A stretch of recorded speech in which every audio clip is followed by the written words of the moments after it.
Pushkin.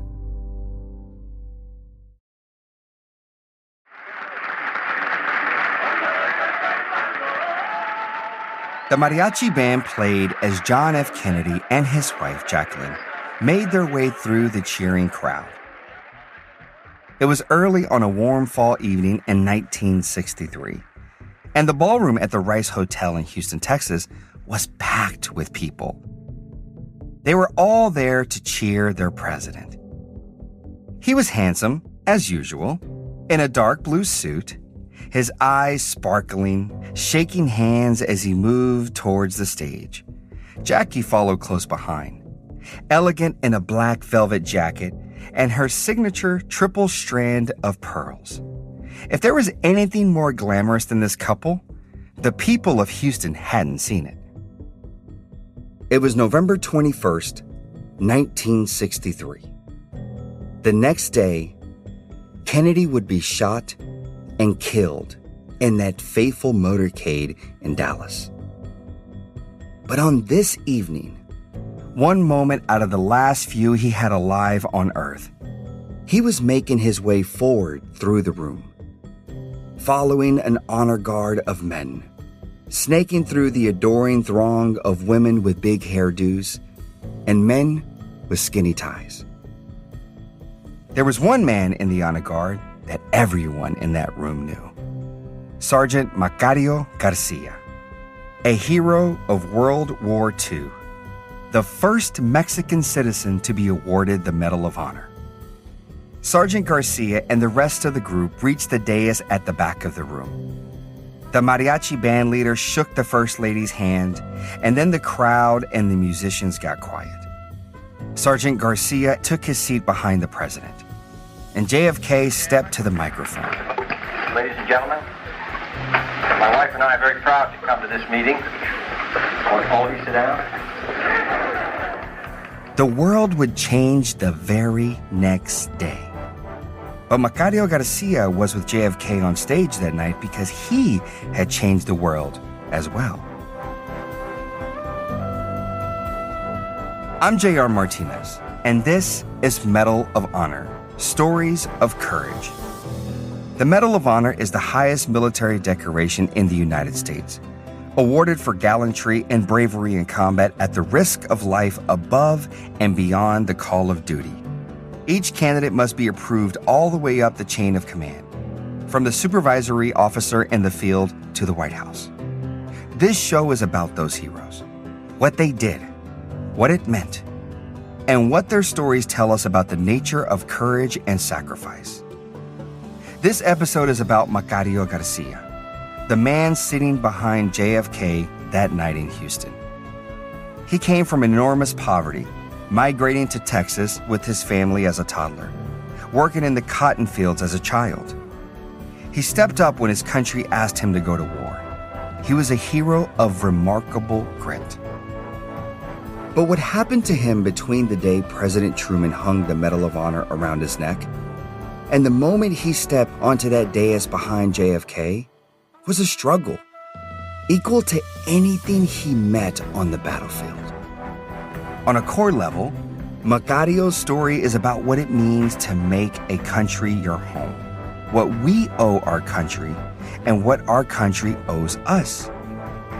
It's also the story of progress, the kind of progress that outlasts any one person, whether they're a Medal of Honor recipient or a president.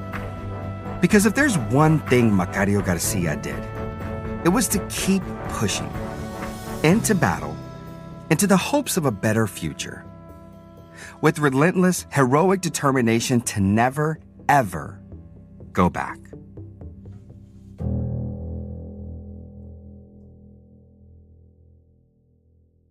The Hurricane Forest sits at the far western border of Germany.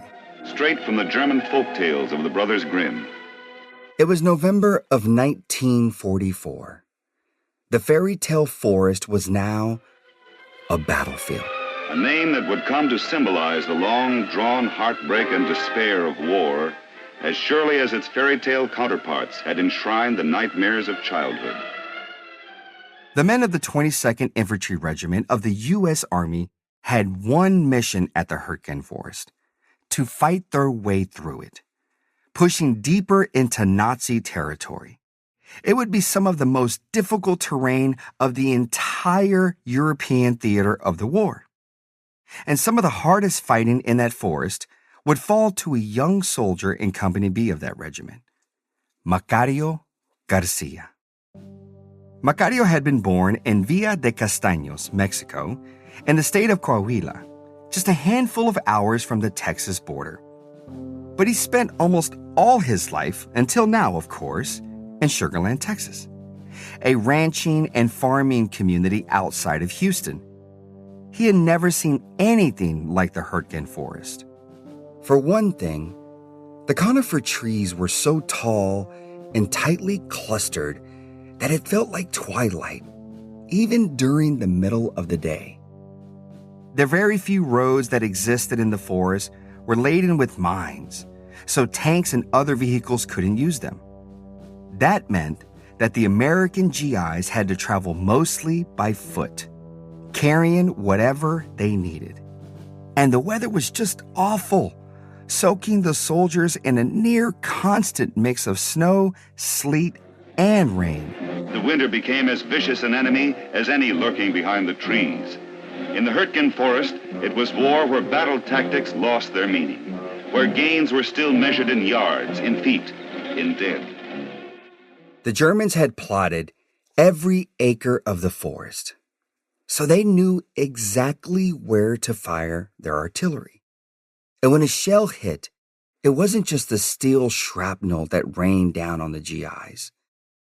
The trees themselves exploded, creating lethal bursts of splinters and wood, along with falling trunks that were big enough to crush a man. Macario was in one of the bleakest scenarios imaginable, and he was fighting on behalf of a country where he wasn't actually a citizen. He was still a Mexican citizen, but in the eyes of the U.S. Army, he was American. And I think in his own eyes, too. Macario was 24, just about 5'4", with thick, dark hair and high cheekbones. He had a contagious grin.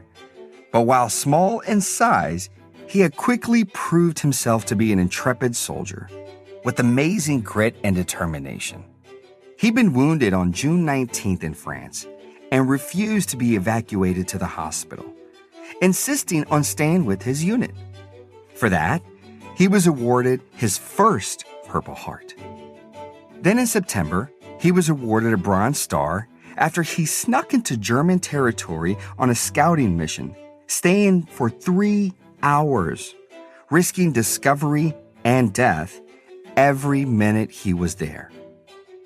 Then, he received another Bronze Star after he crept up to an enemy machine gun nest, cut the phone line, and took the German gunner prisoner. Macario had the reputation of being completely fearless, always pushing the boundaries as close to the enemy as he could get. He and the army were fighting their way east, through France to Belgium, through Belgium to Germany. This newsreel from the time sums it up.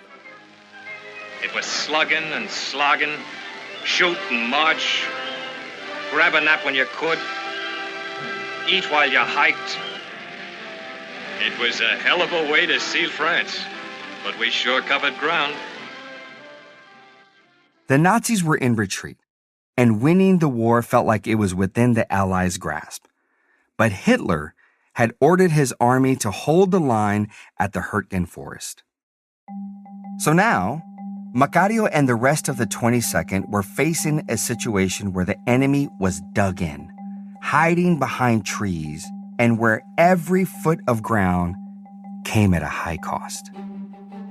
In fact, the 22nd Infantry would ultimately suffer more than 2,700 casualties, 85% of its normal complement of soldiers.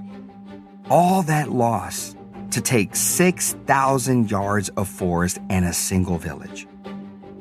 That village was called Grosshau, But village doesn't do it justice. It was a heavily defended strongpoint filled with waiting enemy soldiers.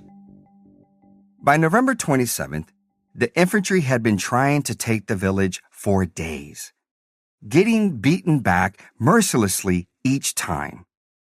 Now it was Macario's company's turn to try to move forward and retake that ground.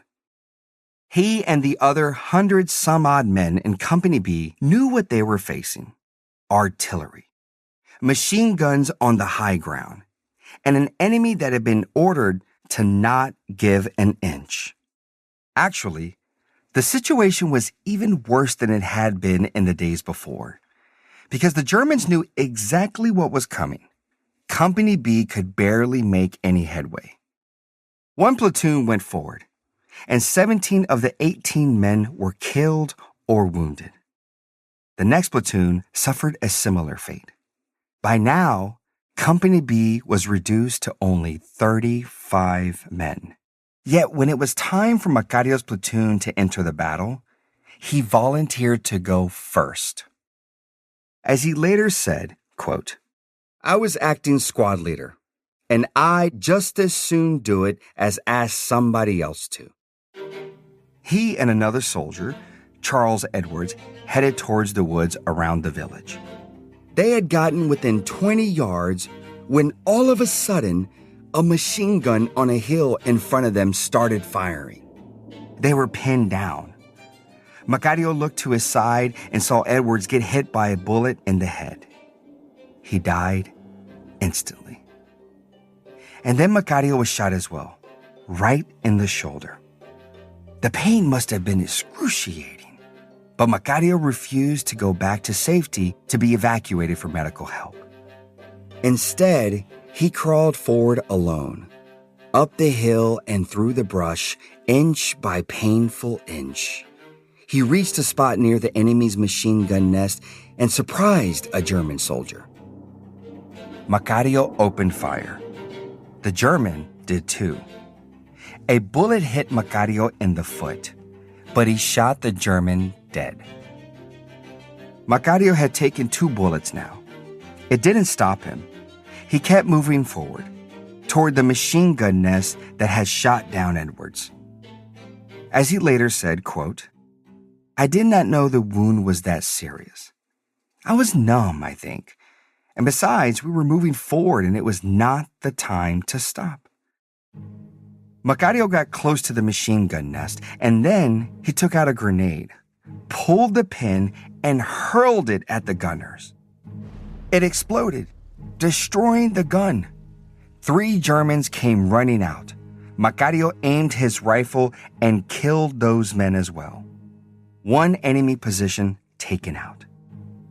Then Macario started back down the hill towards his company. He reached safety, but right as he began to report to his company commander, a second machine gun opened fire. Without a moment of hesitation, Macario turned around and raced towards the shots back up the hill. Not thinking about his own safety, just about holding the line. He stormed the enemy position, grenade in hand. He had bullets in his foot and shoulder. He was exhausted. He was also enraged. He threw the grenade and it hit its mark. He killed 3 more enemy soldiers and destroyed the gun in the blast. And he captured 4 Germans too. As Macario came back down the hill toward Company B, the other GIs cheered and screamed. His boot was filled with blood. His shoulder must have been searing with pain. He was a mess. But he still refused medical help. He wanted to stay with his men, to fight by their side. Because Macario had cleared those machine gun nests, 2 more companies from the 22nd were able to charge up the hill and take it. The cost had been high, but the men of the 22nd had finally made progress. Macario had held the line.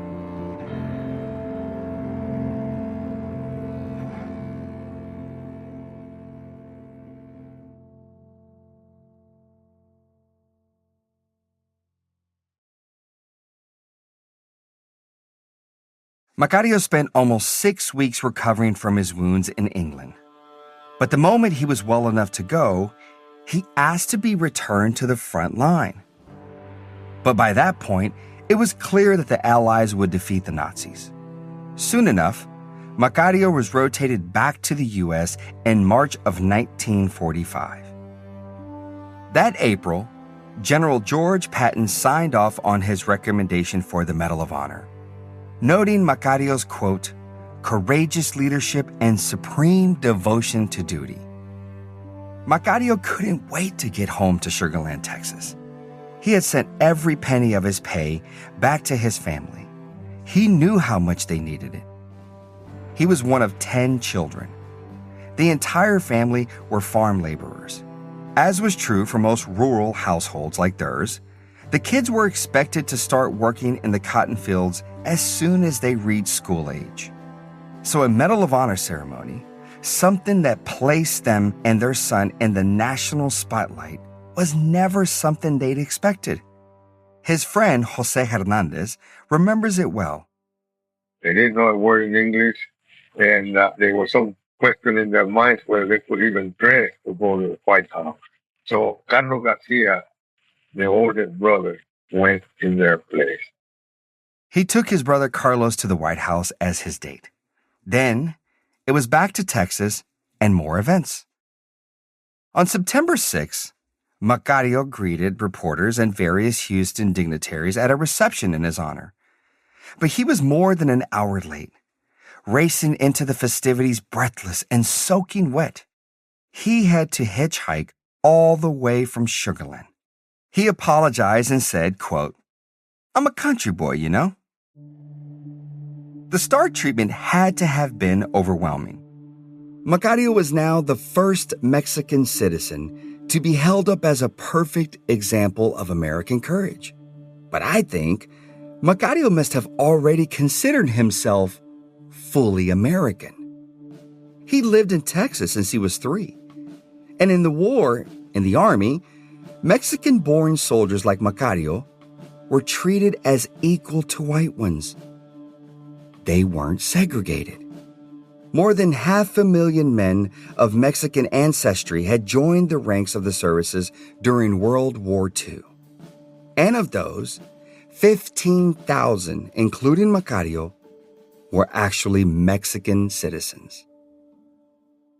At the start of the war, Mexico had agreed that the United States military was allowed to draft Mexican nationals to serve in the armed forces. In 1940, Congress required that foreign-born people who declared their intention to become citizens would be subject to military service. Mexicans could file a form of exemption, but if they did register for the draft, it would secure them U.S. residence and ensure them U.S. citizenship after they completed their military service.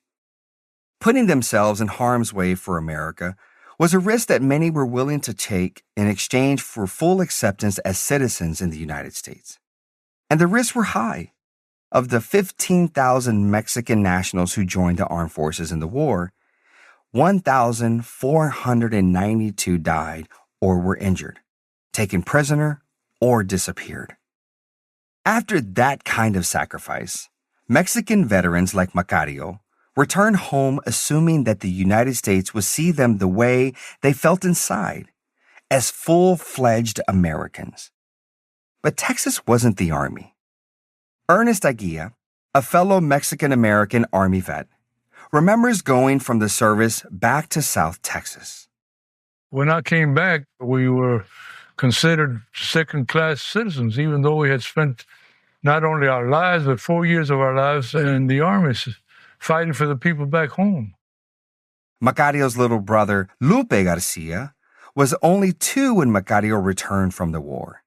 But he remembers how segregated it was in Texas. Not only then, but for years. And discrimination wasn't illegal either. It was common to see signs saying, no dogs, no Negroes, no Mexicans. In that era, Hispanics and blacks were not allowed eating here in restaurants. The whites always had priority. It was not easy. That always went on for a long time. Macario had just come off of one of the most exhilarating moments of his life, meeting the President of the United States, being honored for his bravery. But he was about to collide headlong with one of the realities of the country he'd returned to. Late on the night of September 10th, 1945, just 4 days after that event with the Houston dignitaries, Macario and a friend got off the bus from Fort Hood in Richmond, Texas. There was a low-slung restaurant there on the side of the highway. The words, "chicken dinners," were spelled out in big block letters along the building side. It was called the Oasis Cafe. Macario wanted a cup of coffee, maybe something to eat. There weren't many places open that late on a Monday night, but the Oasis Cafe was still serving. Macario's friend told him, "Hey, let's not go in there." The friend knew the Oasis didn't welcome Mexican Americans. But according to his brother, Macario thought, how can they turn me down? I'm wearing my uniform and the Medal of Honor. He pushed open the door and walked in. Since he had the nation's highest award, the Congressional Medal of Honor, he figured that a cup of coffee wouldn't be that much trouble, but they refused to serve him regardless of his decorations. Here's Ernest again. The restaurant owner said, "I don't give a damn what he's wearing. He's a Mexican and I will not serve him." For the record, the woman who owned the restaurant insisted that Macario was drunk and belligerent, and that's why he was denied service. Her son, Lou Payton, was there that night. He was only 17 at the time. He missed the initial exchange between his mother and Macario, but he doesn't deny that the Oasis Cafe wasn't, quote, for Mexican Americans. We had very few blacks or Mexican Americans come in and ask for service because we didn't cater to their needs. We didn't have their kind of music. We didn't have their kind of food. Which, let's be honest, doesn't sound particularly welcoming. Whatever the truth, that Macario was told to leave because of his ethnicity or because he was drunk, or both, the Oasis exploded in violence. Punches were thrown, glasses broken, salt and pepper shakers, ketchup bottles. Everything suddenly seemed to be flying through the air. From outside, Macario's friend could hear the shattering and the yelling. He caught glimpses of the commotion through the long line of windows that stretched across the front of the cafe, pouring their light onto the darkened parking lot where he stood. These guys tore up the restaurant. Macario had walked through bullets in the Hurricane Forest, only now to be held down on the counter of the Oasis and hit by a baseball bat. And then he was dragged outside, into the night, and the police were called to arrest him. He was taken into the county jail and held there until some higher army authorities came and had him released. Again, denying Mexican American service wasn't illegal. In fact, it was so common that the newspapers didn't even pick up the story initially. The editors of one local paper said they didn't want to cover the story because they didn't want to embarrass a war hero. But possibly this kind of thing was just so unremarkable that it didn't merit the paper and ink. But Macario was not just another person. He was a Medal of Honor recipient, a person to whom extraordinary things had happened and were about to happen again. A local lawyer and activist named John J. Herrera found out about Macario's situation. He surely recognized a perfect test case to fight back against anti-Mexican discrimination. So he took on Macario's cause. The first thing Herrera did was call the press. Pretty soon, the national columnist Walter Winchell picked up the story. If you've never heard of Walter Winchell, he was the voice of the country. Everyone listened to Winchell. And now, you're about to. Heads up, he gets some of the details wrong, but he gets the feeling exactly right. Attention, Mr. and Mrs. United States. An American soldier recently decorated with the Congressional Medal of Honor by the President of the United States was terribly beaten with a baseball bat in Sugar Land, Texas. This hero, who fought for our country and won the highest award our people can give to any man, is named Sergeant Macario Garcia, a Mexican. The alleged attack took place at a soft drink parlor where Sergeant Garcia tried to buy a soft drink. He was refused service, although he was wearing the United States uniform at the time. When Sergeant Garcia protested, the beating with the baseball bat followed. And now here is the part that made the local politicians of Fort Bend County, Texas, and the rest of America perk up their ears. The persons responsible for this disgraceful assault could hardly be Texans. And Texas has too many sons wearing the Congressional Medal of Honor to permit any homegrown fascist to spatter it with any hero's blood. But things only got worse for Macario, because the ensuing press was absolutely terrible for Fort Bend. And suddenly, those local politicians needed to put the heat on someone other than themselves. And that is why, in October of 1945, after returning home from Washington where he received his honorable discharge from the Army, Macario was formally charged with criminal assault and battery. Almost instantly, the case became a rallying point for Mexican Americans in Texas and beyond. Herrera was involved with the League of the United Latin American Citizens, or LULAC. At that point, the largest Latino civil rights organization in the country. He started raising money for Macario's defense and using what happened at the Oasis to bring attention to the discrimination against Latinos in Texas. People all over the country sent money to support the defense. The prosecutors of Fort Bend County refused to back down. The trial went forward, but it had to be postponed again and again because the venues weren't big enough to accommodate all the media who wanted to attend. In the midst of this legal wrangling, Macario flew to Mexico City to receive the Mérito Militar, the top honor for military service in Mexico. At the ceremony, Manuel Avila Camacho, the president of Mexico, proudly announced that, quote, "Soldiers of Mexican origin are the best fighters in the world." The addition of one more medal to Macario's chest brought the case another round of publicity.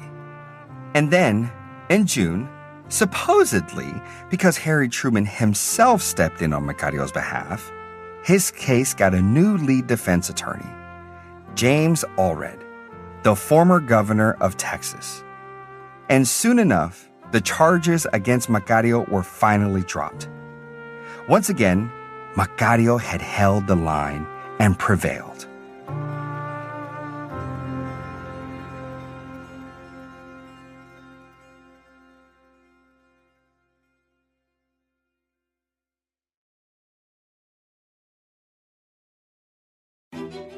Macario Garcia became a U.S. citizen on June 25, 1947.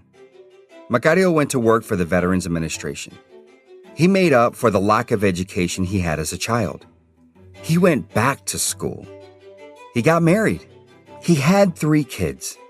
And he kept fighting for others, pressing for progress and fairness and change, helping veterans and their families, not cashing in on his heroism.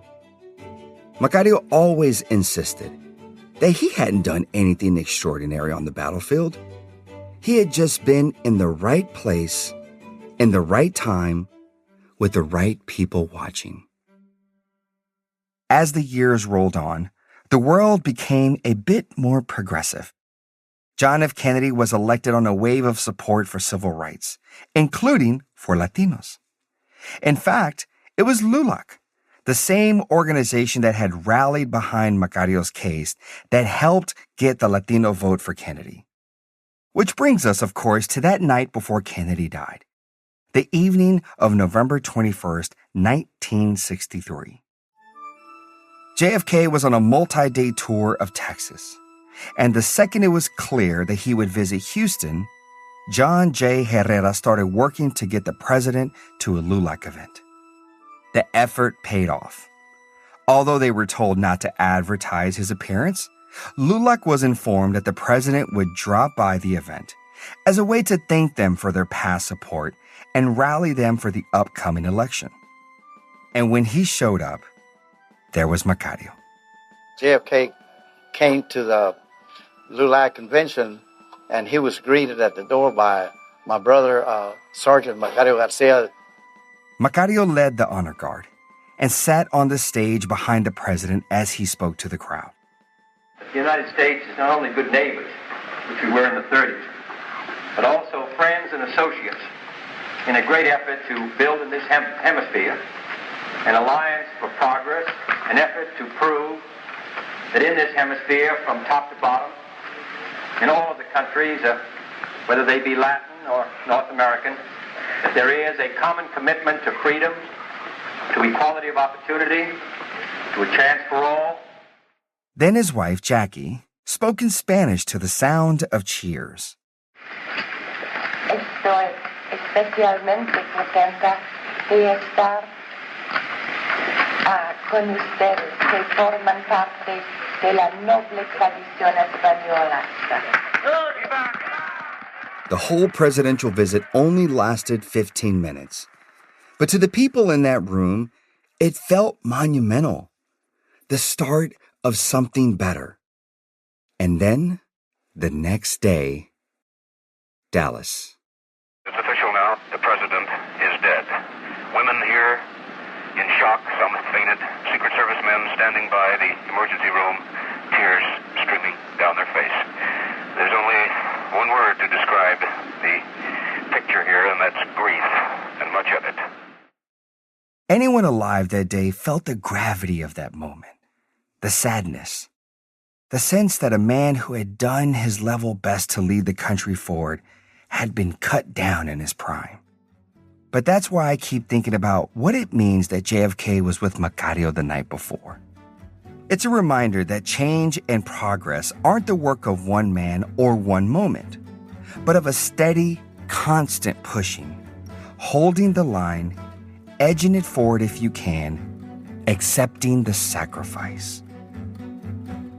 Macario Garcia died in a car crash in 1972. He was only 52 years old.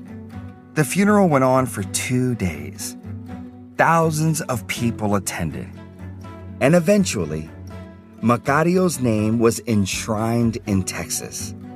A road was named after him in Houston, plus 2 schools and an Army Reserve Center. In the years before his death, Macario had continued his work supporting the military. He traveled to Vietnam in 1968 to talk to the troops. He was interviewed in the paper saying, quote, "I was a Mexican citizen, but I lived in this country, and I said that if the country called me, I would not refuse. I didn't want to go and fight and take a chance of getting killed. Nobody does. But a man has a moral responsibility to fight for his country, or a country that is good to him." Of course, this country wasn't always good to him, but he saw it for what it could be, not just for what it was. He fought the war in 2 fronts, in the battlefield against the Nazi Germans, and here at home in the domestic front against discrimination, where he was victorious in both. If it not been for that medal that President Truman awarded him, his role as a civil rights activist would have had no merit at all. It's true. The Medal of Honor gave Macario the confidence to walk into the Oasis Cafe and ask to be served. It gave him the platform for the public fight against discrimination. It gave him his place in history. But what made him a hero was his ability to make progress against the Germans, against segregation. Or as he once put it, he was moving forward, and it was not the time to stop.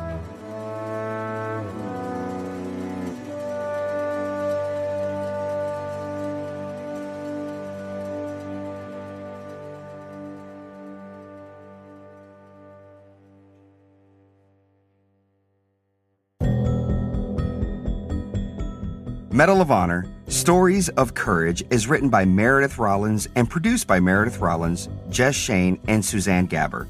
Our editor is Ben Nadav Hafri. Sound design and additional music by Jake Gorski. Our executive producer is Constanza Gallardo. Fact-checking by Arthur Gompertz. Original music by Eric Phillips.